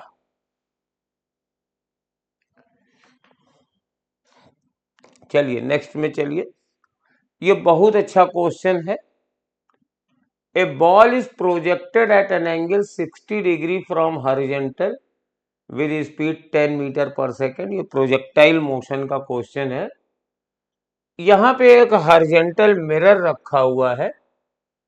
After how much time the velocity of the ball will be perpendicular to the velocity of the image. तो वेलोसिटी ऑफ द बॉल कितनी होगी टी टाइम के बाद, तो उसका हम फार्मूला लिख देंगे, वेलोसिटी ऑफ बॉल। तो बॉल की वेलोसिटी ऐसे लिखेंगे, वेलोसिटी का हॉरिजॉन्टल कंपोनेंट हो जाएगा, ये स्पीड 10 दी है, तो 10 cos 60 times I. Suppose ball is here after time t, तो मैं यहां पर इसकी वेलोसिटी लिखने की कोशिश कर रहा हूं, तो ये वाला कंपोनेंट हॉरिजॉन्टल तो वही रहेगा 10 cos 60, और वर्टिकल वाला कंपोनेंट हो जाएगा 10 sin 60 माइनस जी इंटू टी टाइम्स जे। तो मेरे पास बॉल की वेलोसिटी कितनी आ गई, देख लेते हैं। बॉल की वेलोसिटी आ गई वीबी बराबर 5i और प्लस 5√3 माइनस 10t जे। अब इसके बाद थोड़ा सा बेटा लाइट का कॉन्सेप्ट लगेगा। लाइट का कॉन्सेप्ट क्या होता है, वेलोसिटी ऑफ इमेज हमें लिखनी है। तो एज ए थंब रूल हम बता दें, ये मेरे पास मिरर है तो वेलोसिटी का वो कंपोनेंट जो मिरर के पैरेलल है उसमें कोई चेंज नहीं रहेगा, तो 5i वैसा ही रहेगा। लेकिन जो मिरर के परपेंडिकुलर है वो डायरेक्शन उसकी बदल जाएगी। अगर बॉल ऐसे जाएगी तो ये इमेज ऐसी जाएगी, तो इसका हम साइन बदल देंगे और ये आ जाएगा -5√3 -10t(j)। अब क्वेश्चन की लैंग्वेज ये कह रही है कि मेरे पास velocity of the ball will be perpendicular to the velocity of the image, यानी ये दोनों वेक्टर परपेंडिकुलर हैं। यानी मेन फंडा क्या हुआ, वेलोसिटी ऑफ द बॉल और वेलोसिटी ऑफ द इमेज अगर परपेंडिकुलर हैं तो इनका डॉट प्रोडक्ट 0 होगा। अब आप इसका डॉट प्रोडक्ट ले लीजिए, 5i तो ये हो जाएगा 25, और इसको अगर लेंगे तो -5√3 -10t का स्क्वायर बराबर 0। अब बस इसको मुझे सिंप्लीफाई करना है और t की वैल्यू निकल आएगी। तो 5√3 -10t बराबर हम कर देंगे 25, और ये स्क्वायर है तो 25 का स्क्वायर रूट दोनों ही आएंगे, +-5 आएगा। तो अब मेरे पास आ गया 5√3 +-5 = 10t। तो 5 कॉमन ले लेंगे तो √3 +-1/2। तो t की दो वैल्यूज आ रही हैं। एक वैल्यू आ रही है बेटा √3 -1/2, और दूसरी वैल्यू आ रही है √3 +1/2। तो दिए गए ऑप्शन में ये वाला तो कहीं है नहीं, ये वाला है, तो हम सेकेंड आंसर इसका दे देंगे। तो इसका आंसर सेकेंड दे देंगे। बट याद रखिए कि ऐसे 2 सेकेंड्स 2 लम्हे आएंगे, और बेसिकली जब ये 2 लम्हे आएंगे तो एक इधर आएगा एक इधर आएगा। जब जितना ये थीटा इधर जा रहा है उतना ही थीटा इधर से जाएगा। बट जो आंसर दिया है हम उसको टिक कर देंगे। एक और टाइम पर वेलोसिटी इमेज की बॉल की परपेंडिकुलर होंगी, but that time is not given in the option. तो √3 -1/2 is the correct one answer.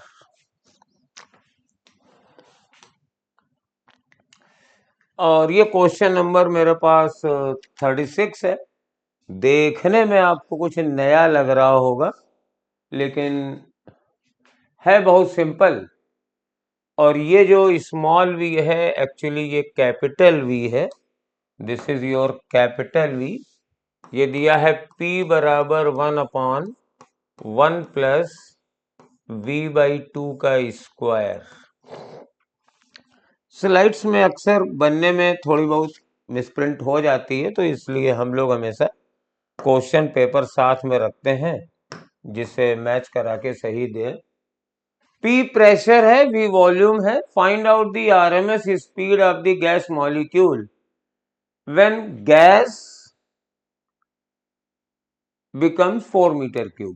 तो वॉल्यूम दिया हुआ है, ये वॉल्यूम दिया हुआ है, और जब ये वॉल्यूम दिया गया है तो हम लोग इससे क्या निकाल सकते हैं, नंबर ऑफ मोल्स तो 2 ही दिए गए हैं, और RMS स्पीड आप चाहते हैं तो आप RMS स्पीड जाते हैं √3 RT upon molecules molar mass. ये मोलर मास है।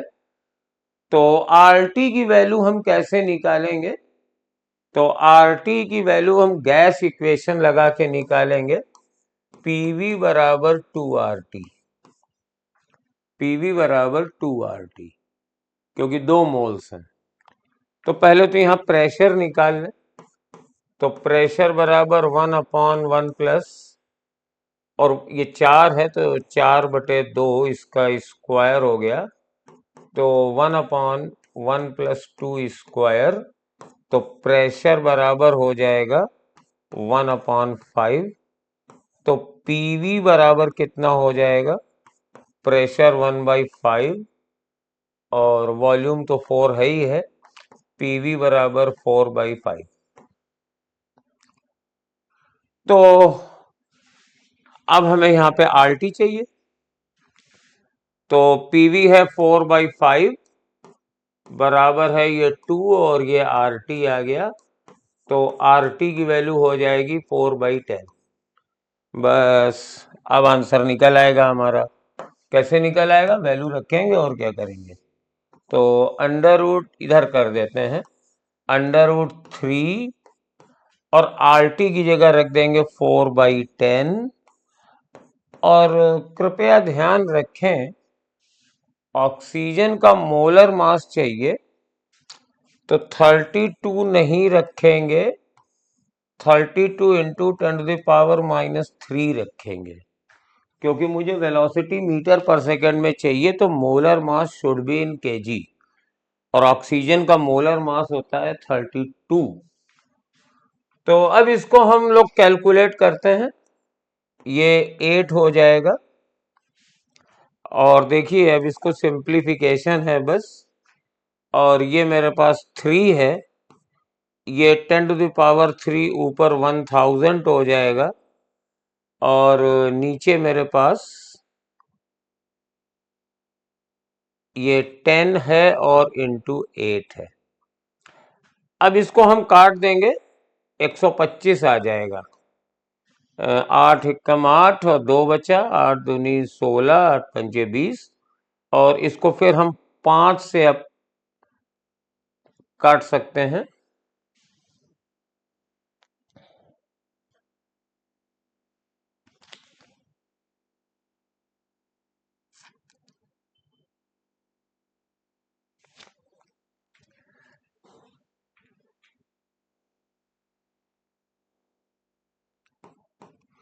तो यहां इसको 125 को लिख देंगे हम, 3 इंटू अंडर रूट में है 25 इंटू 5 और नीचे 10 है, ये नीचे 10 है। एक और थोड़ी सी, आई एम वेरी सॉरी, ये 4 था बेटा, तो मैं इसको दोबारा कर लेता हूँ, ये मेरी ही भूल है, ये 4 लिखा हुआ है, तो दिस इज 4, दिस इज 4, हाँ, तो ये भी 4 हो गया, तो ये बेटा 4/5 हो गया, और ये पीवी जो है, पीवी की वैल्यू बदल गई,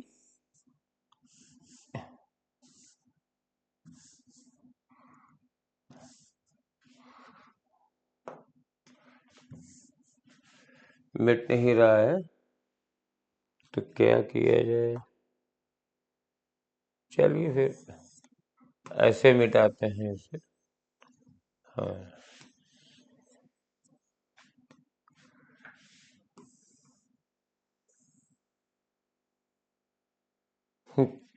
यस, ऐसे ही मिटा लेते हैं इसे। हाँ, थोड़ी सी कैलकुलेशन में ये मैंने 4 नहीं देखा था, थोड़ी सी गड़बड़ आ गई है, तो कोई बात नहीं, अब कर लेते हैं। तो मेरे पास P बराबर आ जाएगा 4/5, P बराबर 4/5 आ जाएगा, 4 1 प्लस वॉल्यूम 4 है तो 4/2 का स्क्वायर, तो 4/1 प्लस 2 स्क्वायर 4/5। तो अब मेरे पास पीवी बराबर 2R NRT लगाया अगर हमने, तो पीवी हो गया 4/5 और वॉल्यूम भी 4 है, ये 2 है और ये RT आ गया, तो RT की वैल्यू मेरे पास 8/5 आ रही है, ये 16 है, ये 2 है, 8/5। और अब हम यहाँ पे वैल्यू रखेंगे, तो √3 8/5 और मॉलिक्यूलर वेट ये 32 इंटू 10⁻³ यस, तो ये 8 चौको 32 हो गया और ये आ जाएगा 3 इंटू ये ऊपर 1000 हो जाएगा और नीचे 20 हो जाएगा, 5 चौको 20। अब इसको काट दीजिए, एक जीरो चला गया और ये आ जाएगा 50। तो अंडर रूट 150 आ गया है और अंडर रूट 150 को लिख सकते हो 25 इंटू 3 तो 5√3।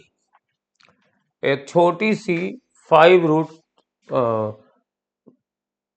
इंटू 6 होता है, सॉरी, तो 5√6।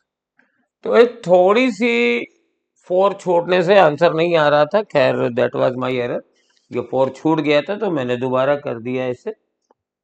चलिए नेक्स्ट में आते हैं। ये फार्मूले लगेंगे, तो फार्मूले एक्चुअली आजकल के एफएसटी के पेपर में उतने मैचिंग नहीं होते हैं क्योंकि क्वेश्चन कई चीजों को मिला के बना दिए जाते हैं। अब ये वाला क्वेश्चन बहुत अच्छा है। A block of mass 1 kg is attached to the lower end of a vertical spring. तो मेरे पास ये एक लो स्प्रिंग है और जब ये मान लीजिए इसकी अनस्ट्रेस्ड स्प्रिंग थी और जब हम इसको एक मास लटका देंगे 1 kg का तो ये थोड़ा सा नीचे आ जाएगा, यहां पे रुकेगा।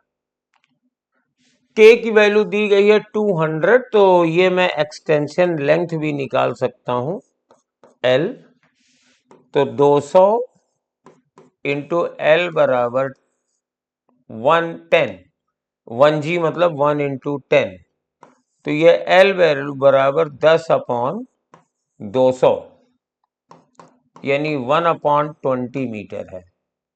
यहां पे ये इक्विलिब्रियम पोजीशन है। अगर ये एसएचएम करता है तो इसी मीन पोजीशन के अबाउट करेगा और कहते हैं कि ball oxalate vertically has a kinetic energy of 2 joule as it passes through the point where at which the spring is unstressed। तो ये यहाँ पे स्प्रिंग की इक्विलिब्रियम पोजीशन आ गई है।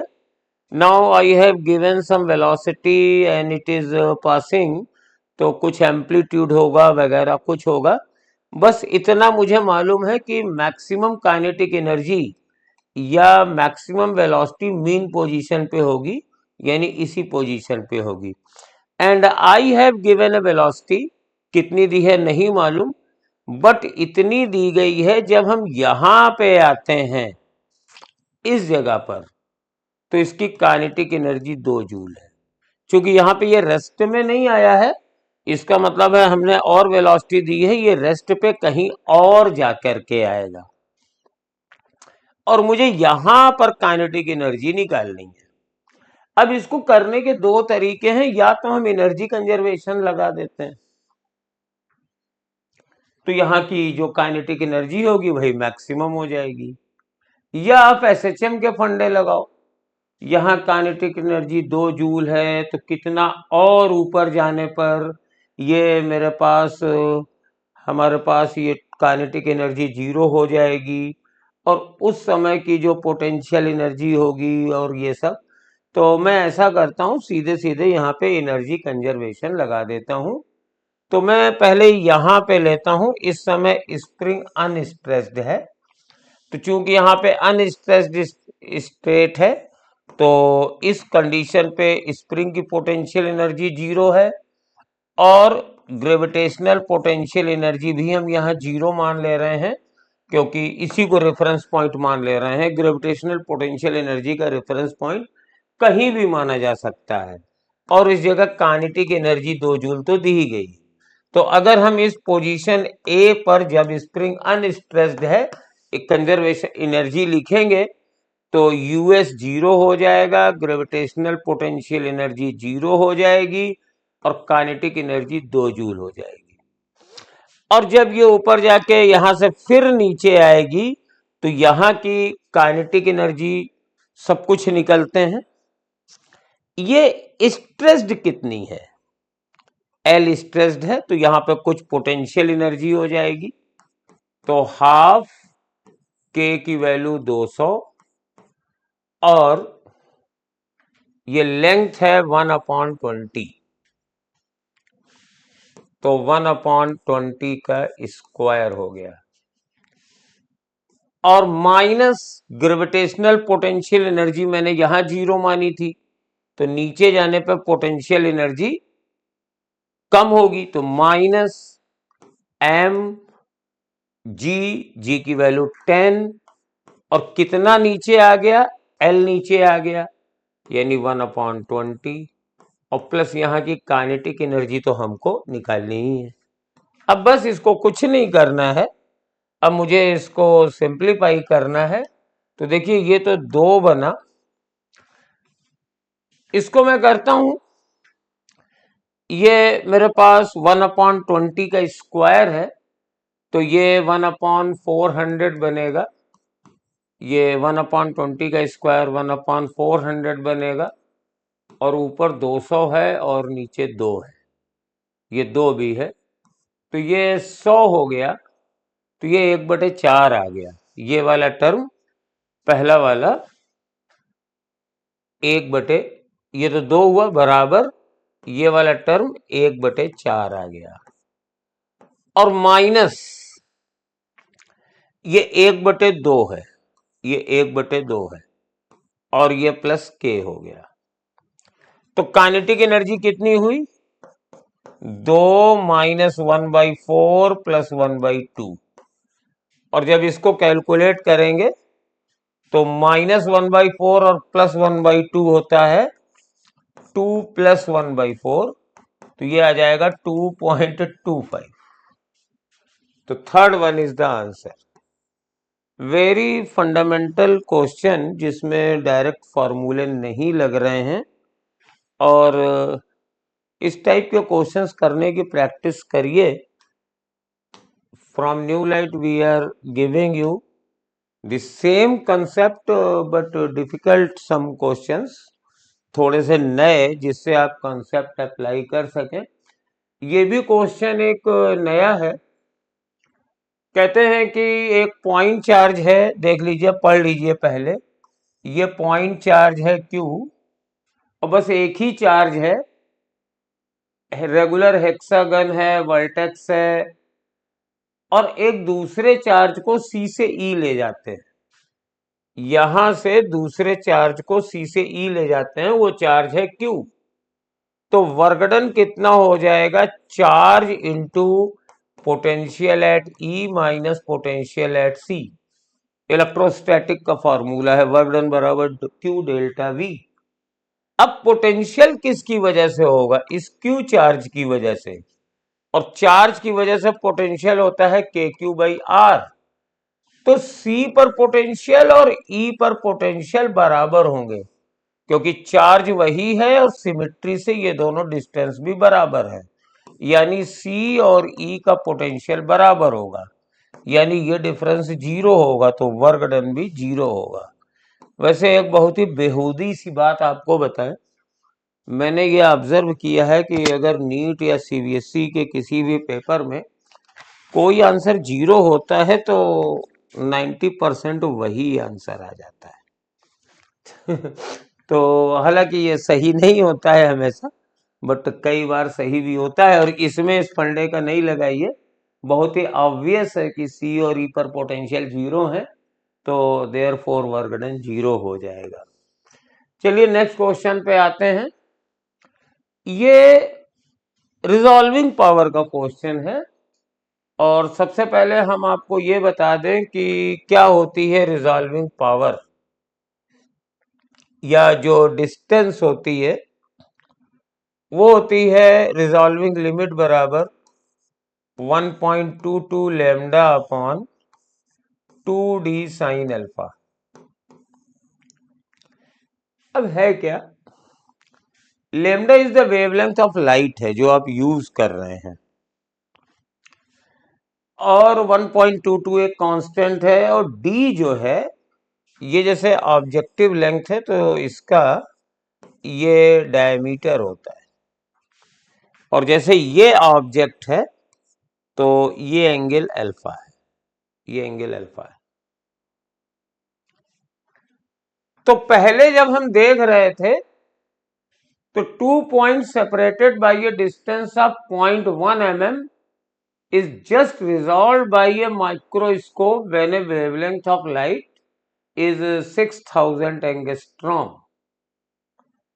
तो ये जो रिजॉल्विंग लिमिट थी वो कितनी थी, ये एक्चुअली थीटा में निकलती है but it is proportional to, तो 0.11 इज इक्वल टू 1.22 लैम्डा यानी 6000 अपॉन 2d साइन अल्फा रख दीजिए।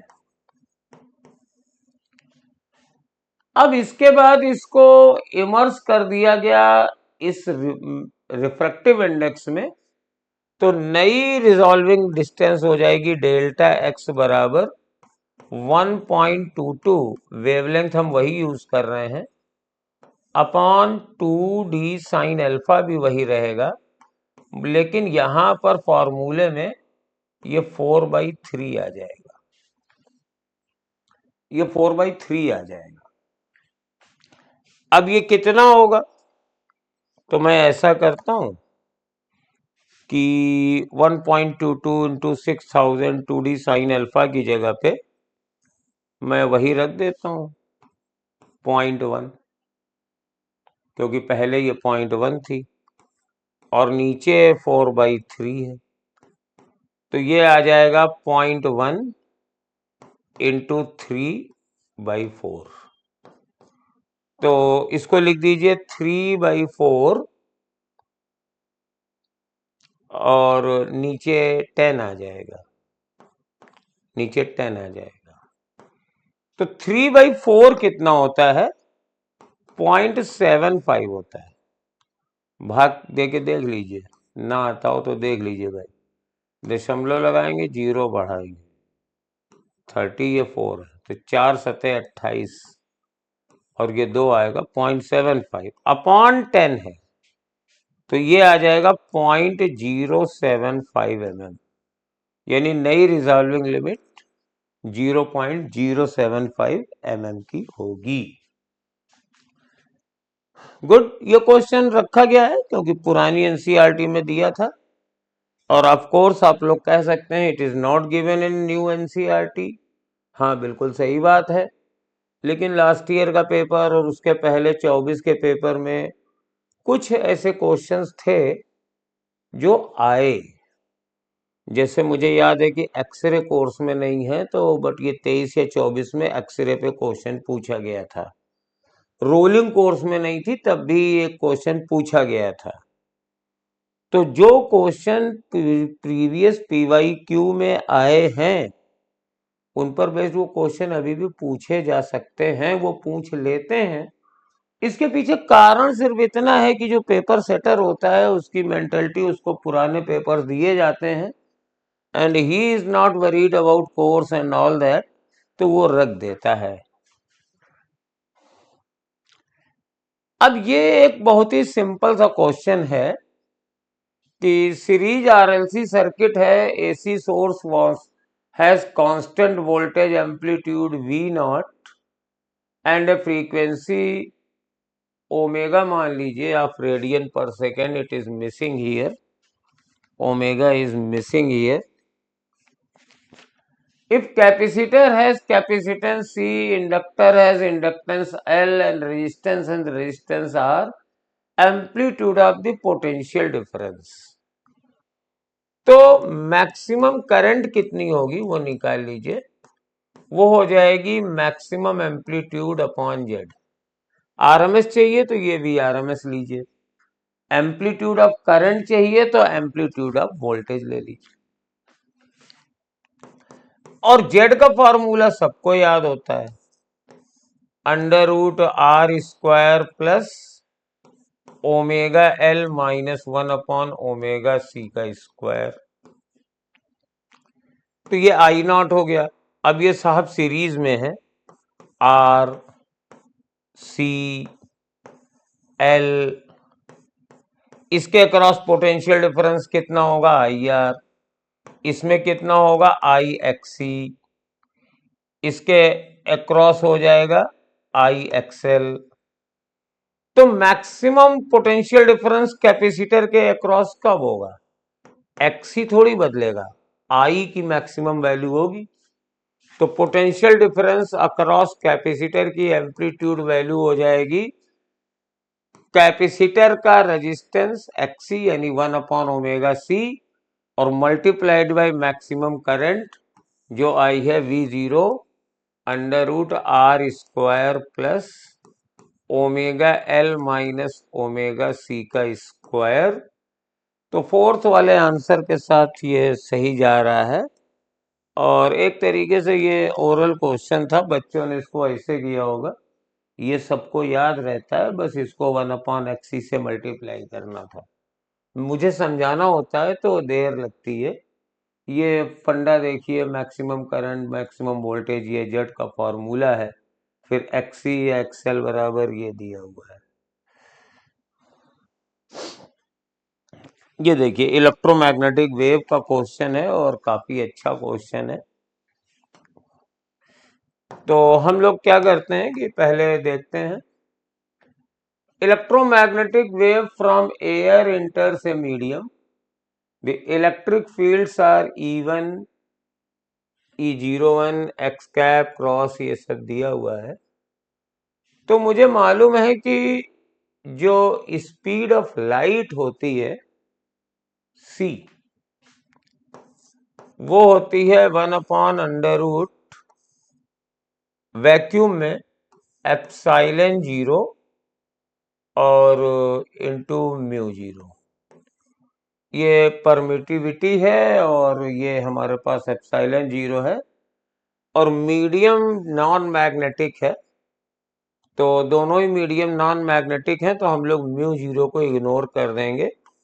तो c बराबर हो जाएगा √1/√, एप्सिलॉन 0। और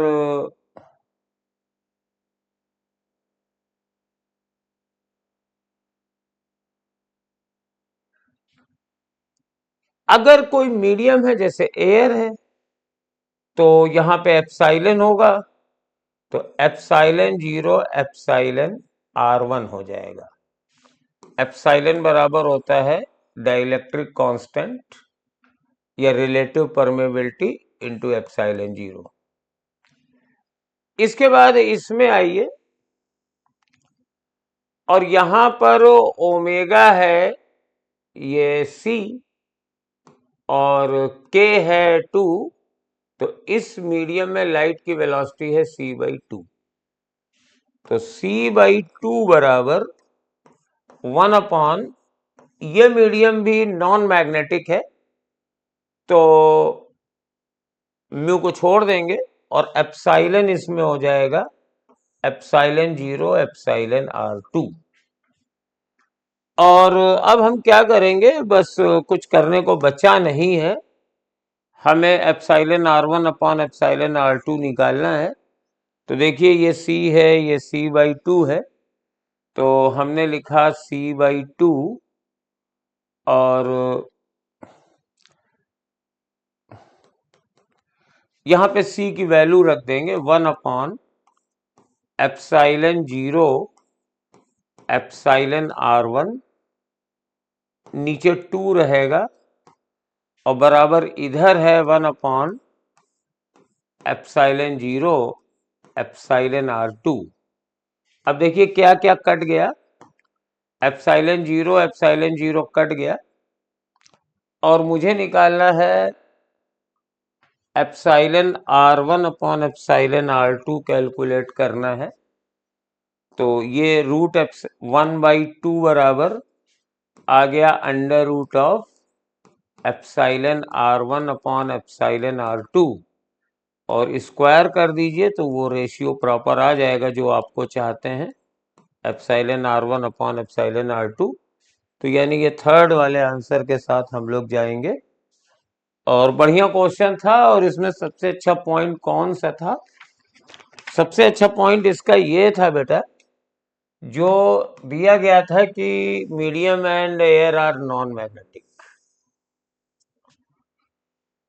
तो नॉन मैग्नेटिक का क्या करें? नॉर्मल स्टूडेंट म्यू में फंस जाता है, और जो जानता है नॉन मैग्नेटिक नहीं है तो म्यू का 1 ले लेना होता है, इसलिए मतलब उसका कोई असर नहीं होता है।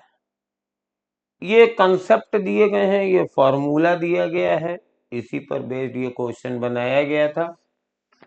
ये स्ट्रक्चर ऑफ एटम और डी ब्रोगली वेवलेंथ को मिला के बनाया गया है। कहते हैं कि kinetic energy of an electron is E0/9 है, और E0 is the kinetic energy first orbit. तो देखिए, एनर्जी इन nth ऑर्बिट होती है -RHc Z²/n²। ठीक।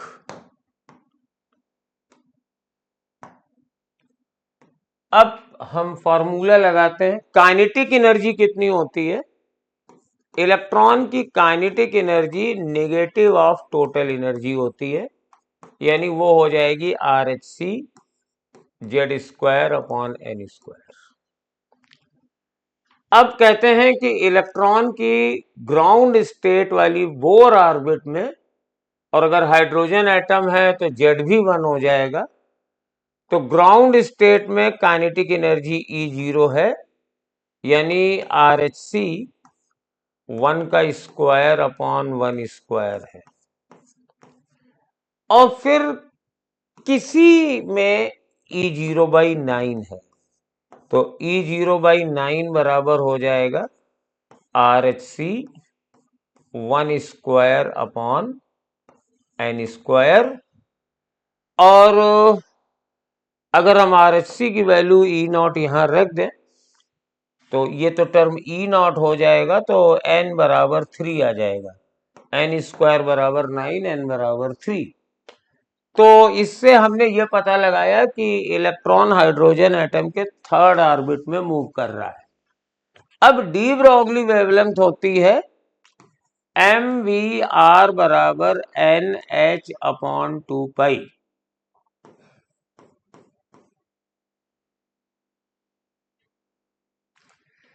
अब m तो कहीं है नहीं, तो दूसरा वाला फॉर्मूला लगाते हैं। क्या होता है डी ब्रोगली वेवलेंथ में? ये होता है 2πr बराबर n लैम्डा। कहां से आया ये फॉर्मूला? वहीं से आया। mvr बराबर NH/2π। तो ये 2π को ऊपर ले जाओ तो 2πr बराबर n, और h/mv डी ब्रोगली वेवलेंथ हो जाएगी। और डी ब्रोगली वेवलेंथ ही दी गई। डी ब्रोगली वेवलेंथ लैम्डा है, वो भी यहां स्लाइड में नहीं छपी है लेकिन पेपर में है। और रेडियस पूछ रहा है, तो r बराबर n बराबर 3 λ/2π। तो आंसर नंबर